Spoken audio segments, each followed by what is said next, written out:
السلام علیکم ناظرین، آپ دیکھ رہے ہیں اطہر امام آفیشیل چینل۔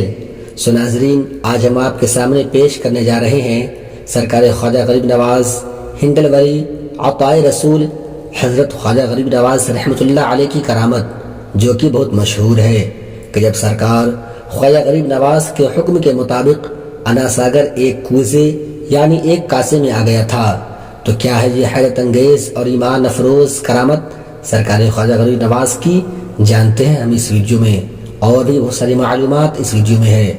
تو میری آپ سے مؤدبانہ گزارش ہے کہ اس واقعے کو مکمل طریقے سے سمجھنے کے لیے اس ویڈیو کو اینڈ تک ضرور دیکھیں، اور اگر آپ ہمارے چینل پر نئے ہیں تو چینل کو سبسکرائب کر دیجئے اور پاس میں دیے گئے بیل آئیکن پر بھی کلک کر دیجئے تاکہ ہمارے ویڈیو کی نوٹیفیکیشن آپ تک پہنچتی رہے۔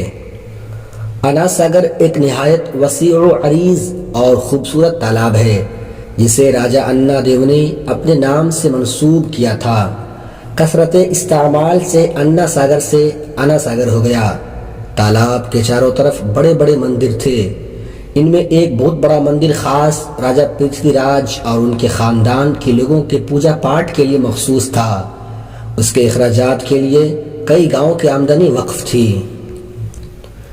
بیان کیا جاتا ہے کہ مندروں میں ہر رات سینکڑوں من تیل جلتا تھا اور سینکڑوں کی تعداد میں پجاری اور مہنت ہر وقت موجود رہتے تھے۔ ان مندروں کے قریب ہونے کی وجہ سے انا ساگر کو بھی ایک مقدس تالاب تصور کیا جاتا تھا۔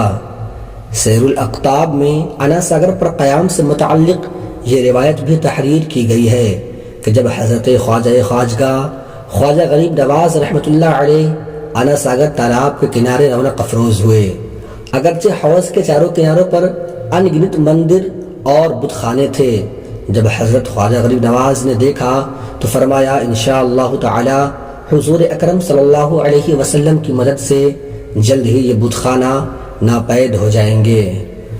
اس تالاب پر قیام فرمانے کے بعد سرکار خواجہ غریب نواز نے اسلام کی تبلیغ کا کام نہایت زور و شور کے ساتھ شروع کر دیا۔ آپ کے بے مثال اخلاق و اعتبار میں اس قدر جاذبیت و کشش تھی کہ لوگ کثیر تعداد میں آپ کی خدمت میں آ کر اسلام قبول کرنے لگے۔ سرکار خواجہ غریب نواز رحمۃ اللہ علیہ تبلیغی جد و جہد کے زیر اثر خوش قسمت اور سعادت مند لوگ خود بخود اسلام کی حقانیت کی طرف بڑھنے لگے، مگر شہر اجمیر کی اکثریت کفر و شرک و فسق و فجور کی لعنتوں میں گھری ہوئی تھی۔ اس تاریک ماحول میں صدائے توحید و رسالت جب چاروں طرف گونجی تو ان بدبختوں میں غم و غصہ اور حیجان پیدا ہو گیا۔ وہ سب سرکار خواجہ غریب نواز رحمۃ اللہ علیہ کے دشمن بن گئے اور ان پر ظلم و ستم کے پہاڑ ڈھانے لگے۔ پرتھوی راج بھی اجمیر کے ان مقدس درویشوں کی موجودگی برداشت نہیں کر رہا تھا، لیکن وہ طاقت کا استعمال کر کے ان کو نکالنا بھی مناسب نہیں جانتا تھا، کیونکہ اس کو ماں کی ایک نصیحت یاد تھی جو مدتوں پہلے بطور پیشن گوئی اس کی ماں نے اسے بتائی تھی۔ بات سرچ کردہ نگاروں نے تحریر کیا ہے کہ راجہ پرتھوی راج کی ماں ایک نہایت ہوش مند عورت تھی، علم نجوم میں مہارت حاصل رکھتی تھی۔ اس نے کئی برس پہلے ہی راجہ کو اچھی طرح باخبر کر دیا تھا کہ کسی روز اجمیر میں ایک درویش وارد ہوگا، اگر اس کو ستایا گیا، اس کے ساتھ ظالمانہ سلوک کیا گیا تو پرتھوی راج کی حکومت و سلطنت کا خاتمہ ہو جائے گا۔ ماں کی اس پیشن گوئی یعنی بھوشوانی کی وجہ سے راجہ ان درویشوں پر زیادتی کرنے سے اعتراض کرتا تھا، مگر اس کے دل میں ان حضرات کے لیے نفرت و عداوت کا لاوا پک رہا تھا، اور وہ یہی چاہتا تھا کہ یہ مسلمان لوگ اس کی حدود سلطنت سے باہر چلے جائے۔ انا ساگر کے آس پاس سینکڑوں مندروں میں جو سب سے بڑا مندر تھا جو راجہ پرتھوی راج اور اس کے خاندان کے لیے مخصوص تھا، اس مندر کا سب سے بڑا مہن جس سے تمام لوگ گہری عقیدت و محبت رکھتے تھے، یہاں تک کہ راجہ پرتھوی راج کا یہ عقیدہ تھا کہ اس کی دولت و حکومت سب اسی رام دیو ہی کی وجہ سے ہے۔ وہ ایک قوی ہیکل شخص تھا اور بہت سی سفلی قوتوں کا مالک تھا۔ بات سرچ کردہ نگاروں نے بیان کیا ہے کہ وہ ایک جن تھا جسے پرتھوی راج نے اپنی حفاظت پر معمور کر رکھا تھا۔ غالباً اس تذکرہ نگاروں کو لفظ دیو سے غلط فہمی ہوئی ہے۔ سنسکرتی زبان میں دیو جن کو نہیں کہتے بلکہ یہ لفظ دیوتا کے لیے استعمال کیا جاتا ہے۔ بہرحال سرکار خواجہ غریب نواز رحمۃ اللہ علیہ نے جب انا ساگر پر قیام کر رکھا تھا تو مہنت رام دیو نے آپ کو دیکھ کر بولا، یہ درویش جو یہاں پر قیام فرما ہے وہ بڑے ہی صاحب کمالات شخصیت کے مالک ہیں، ان سے یوں مقابلہ کرنا آسان نہیں، ممکن ہے کہ جادو ٹونے کے ذریعے ان کو زیر کر لیا جائے، اس کے علاوہ کوئی طریقہ نہیں۔ چنانچہ وہ سب لوگوں کو جادو ٹونا سکھایا اور کہا کہ جس قدر اس کی تکرار کر سکتے ہو کرو، تاکہ ان درویشوں کو یہاں ٹھہرنے کی ہمت نہ رہے۔ پھر مہنت رام دیو ان سارے لوگوں کو اپنی غیرت میں لے کر سرکار خواجہ غریب نواز رحمۃ اللہ علیہ کا سمت چل دیا، یہ سوچ کر کہ ان کے اوپر جادو کر کے انہیں زیر کر دیا جائے، انہیں ہرا دیا جائے گا۔ یہاں تک کہ وہاں پہنچ کر وہ لوگ مہنت کے پیچھے پناہ لے کر کھڑے ہوئے اور جادو ٹونا کا جاپ شروع کیا۔ ایک مرید نے حضرت خواجہ غریب نواز رحمۃ اللہ علیہ کی خدمت میں عرض کیا، یہ کفار و فجار دیو کی حمایت لے کر پھر واپس آ گئے ہیں اور جادو چلا رہے ہیں تاکہ ہم پر غلبہ حاصل کر سکے۔ سرکار خواجہ غریب نواز رحمۃ اللہ علیہ نے فرمایا کہ ان سب کا جادو باطل ہے، انشاءاللہ تعالی ہم لوگوں پر کوئی اثر اس کا جادو نہیں ہوگا، بلکہ دیو خود ان لوگوں پر حملہ آور ہو جائے گا۔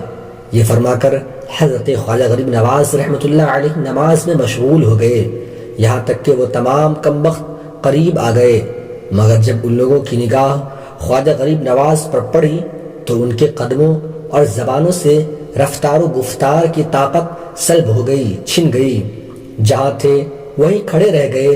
جب حضرت خواجہ غریب نواز رحمۃ اللہ علیہ نماز سے فارغ ہوئے تو اپنا چہرہ مبارک ان کی طرف کیا۔ ان کے پیشوا مہنت رام دیو نے جب آپ کا جمال و کمال دیکھا تو سر سے پاؤں تک لرز اٹھا اور زبان سے رام رام کہنے کی کوشش کی، مگر رحیم رحیم کے سوا کچھ نہ نکلا۔ تمام لوگ یہ منظر دیکھ کر حیران رہ گئے اور دیو کو نصیحت کرنے لگے۔ ان کی باتیں سن کر دیو کو غصہ آ گیا اور سامنے لکڑی پتھر جو کچھ ملا اٹھا لیا اور ان پر مارنا شروع کر دیا۔ نتیجے کے طور پر ان میں بہت سے لوگ ہلاک ہو گئے اور باقی لوگ بدحواس ہو کر بھاگ کھڑے ہوئے۔ حضرت خواجہ غریب نواز نے مہنت رام دیو کو تلاش کر کے ان کو شاباشی دی اور ان کو مبارک ہاتھوں سے ایک پیالہ پانی کا خادم کے ذریعے عنایت فرمایا۔ دیو نے فوراً اس پیالے کو اپنے ہاتھ میں لے کر عقیدت کے ساتھ پورا پانی پی لیا۔ اس کا پانی پینا تھا کہ اس کا دل کفر کے ظلمتوں سے صاف و شفاف ہو گیا۔ وہ وہاں سے بے تحاشا دوڑتا ہوا حضرت خواجہ کے قدموں پر گر پڑا اور کلمہ شہادت پڑھ کر مسلمان ہو گیا۔ مسلمان ہونے کے بعد خواجہ صاحب سے دیو نے عرض کی، حضور آپ کی زیارت سے میں بہت شادماں ہوں، یعنی خوش ہوں۔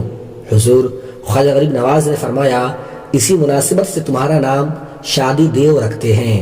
مہنت رام دیو حضرت خواجہ کے قدموں میں آ کر شادی دیو ہو گیا اور دنیا و آخرت کی تمام تر بھلائیاں اپنے دامن میں سمیٹ کر سرخرو ہو گیا۔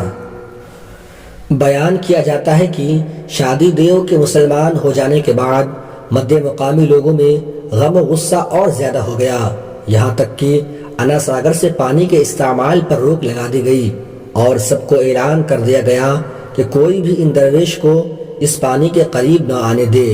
راجہ نے وہاں پر پہرا لگا دیا اور بول دیا کہ ان درویشوں میں سے اگر کوئی قریب آئے تو ان پر پانی روک دیا جائے، ان کو پانی نہ دیا جائے۔ اسی دوران ایک خادم وضو کرنے کے لیے گئے، ان کو بغیر وضو کیے ہی واپس کر دیا گیا اور بول دیا گیا کہ تمہارے لیے ہمارے پاس پانی نہیں ہے، تم یہاں سے پانی نہیں لے سکتے ہو۔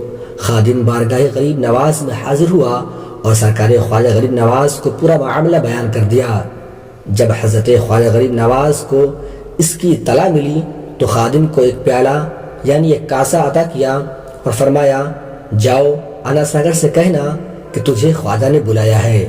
چنانچہ وہ خادم گیا اور انا ساگر سے کافی دور سے ہی پیالہ دکھاتے ہوئے کہا، اے انا ساگر، تجھے میرے خواجہ نے بلایا ہے۔ اتنا کہنا تھا کہ انا ساگر کا پانی پورا اس پیالے میں یعنی اس کاسے میں سما گیا، یہاں تک کہ اجمیر کے دوسرے تالاب کنویں سب خشک ہو گئے۔ مزید حیرت کی بات تو یہ ہے کہ جانوروں کا دودھ اور عورتوں کا دودھ بھی سوکھ گیا۔ جب سارا پانی سوکھ گیا، انا ساگر بھی سوکھ گیا، یہاں تک کہ اجمیر کے دوسرے تالاب، کنویں سبھی کا پانی سوکھ گیا تو لوگ پریشان ہو گئے اور راجا کے پاس گئے اور راجا سے کہنے لگے کہ اب پانی کہاں سے لائیں، ہمارے جانور پیاس سے مر رہے ہیں اور ہم بھی پیاس سے بڑے پریشان ہیں، یہ سب کیا ہو رہا ہے کہ اچانک یہ سارا پانی کہاں چلا گیا؟ اور راجا بھی حیرت میں تھا کہ آخر یہ پانی سب کہاں چلا گیا۔ جب راجا نے یہ سارا ماجرا دیکھا کہ لوگ ہلاکت کے قریب پہنچ گئے ہیں تو سرکار خواجہ غریب نواز رحمۃ اللہ علیہ کی بارگاہ میں حاضر ہوا اور عاجزی اور انکساری کے ساتھ رحم کی درخواست کرنے لگا۔ آپ نے فرمایا کہ ہمارا یہ لوٹا اٹھا لا، تو وہ راجا اٹھانے گیا لیکن وہ اپنا پورا زور صرف کر دیا، پوری طاقت لگا دی، لیکن وہ لوٹا ہلا بھی نہ سکا۔ سرکار خواجہ غریب نواز رحمۃ اللہ علیہ نے فرمایا یہ تیرا جادو نہیں ہے کہ باطل ہو جائے، یہ لوٹا مردان حق کا ہے۔ پھر آپ نے شادی دیو سے کہا کہ لوٹا لے آ، تو وہ آپ کے حکم کی تعمیل میں لوٹا اٹھا لایا۔ آپ نے اس میں تھوڑا سا پانی تالابوں کی جانب اچھال دیا تو بحکم الہی تمام خشک حوض، کنویں، تالاب اور چشمے واپس سے پانی سے بھر گئے اور لوگوں نے آپ کا شکر ادا کیا۔ اس واقعے کا ریفرنس ہے سیر الاقطاب اور سیرت خواجہ غریب نواز کتاب، پیج نمبر 244 سے 246 تک۔ ناظرین، سرکار خواجہ غریب نواز رحمۃ اللہ علیہ نے بے شمار کرامتوں کے ذریعے لوگوں کو اسلام میں داخل کیا۔ کس طرح انہوں نے مہنت رام دیو کو شادی دیو بنا دیا اور اس کو دین و دنیا کی ساری دولت سے نواز دیا، اسی طرح انہوں نے کئی ہزار لوگوں کو اسلام میں داخل کیا۔ سرکار خواجہ غریب نواز رحمۃ اللہ علیہ کی بدولت ہی اسلام ہندوستان میں آیا ہے۔ یہ جو آج ہم ایمان والے ہیں، جگہ جگہ آج مسلمان موجود ہیں، یہ سب سرکار خواجہ غریب نواز رحمۃ اللہ علیہ کی محنت و مشقت اور ان کے دین کی تبلیغ کا اثر ہے۔ انہوں نے اسلام کا پرچم پورے ہندوستان میں لہرا دیا۔ وہ شعر ہے نا، کسی راجا کی چلتی ہے نہ مہاراجا کی چلتی ہے، کسی راجا کی چلتی ہے نہ مہاراجا کی چلتی ہے حکومت ہند۔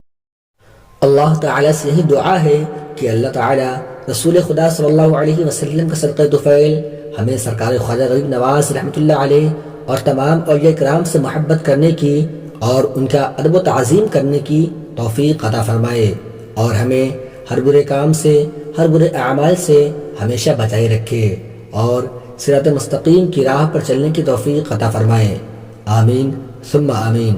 سو ناظرین، یہ ویڈیو آپ کو کیسی لگی ہمیں کمنٹ میں ضرور بتائیں، اور ابھی تک ہمارے چینل کو سبسکرائب نہیں کیے ہیں تو چینل کو سبسکرائب کر لیں، اور یہ ویڈیو تمام غریب نواز رحمۃ اللہ علیہ کے چاہنے والوں تک شیئر کریں۔